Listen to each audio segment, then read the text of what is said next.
What did Ruth have to say about some of these numbers?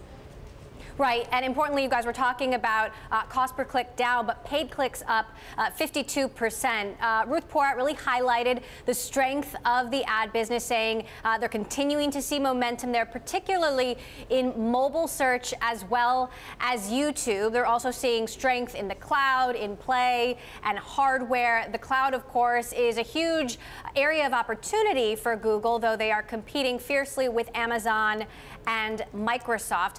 When it comes to other bets, this is everything that's not Google proper. We're seeing revenue there go up, and this is what Ruth Porat was brought in to do, was sort of control spending, make sure that spending is more disciplined, and revenue there is going up to $248 million. Also losses going down. Nest, Fiber, and Verily really driving that.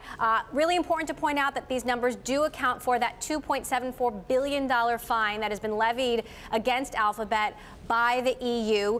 We asked about whether or not they're bracing for more fines. Of course, we know there are other investigations that the European Competition Commission are conducting, and she said it is still early in our analysis of this decision. This is an ongoing legal matter, and ultimately, Alphabet is still deciding whether to appeal this ruling or not. I also want to mention Adpocalypse, as it has come to be known after a big Times investigation earlier this year.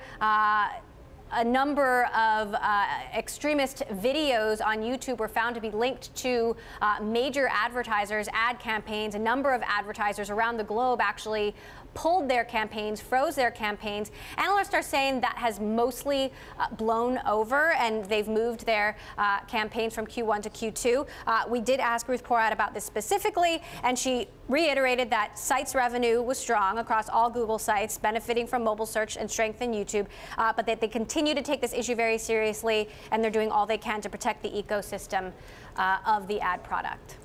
Emily, obviously, ongoing concerns about costs specifically. That's part of the reason investors like Ruth Porat so much. We did see a jump in CAPEX, still pretty significant losses on those other bets.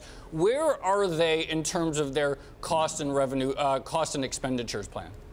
So I think importantly, the amount that they're spending on these other bets is going down from $855 million last year to $772 million. That is the operating loss of this other bets department. And part of that is because of a bit of a pause that they've been taking when it comes to Google Fiber, which they've talked about. This is a very hard problem, getting wireless access across the country. So that's where you're seeing that. And importantly, revenue from the category is picking up, driven by Nest, driven by Fiber, and driven by Verily. And I think increasingly you're seeing it becoming a smaller piece of the overall pie. Google is doubling down on cloud and doubling down on the original Google business, search, and YouTube.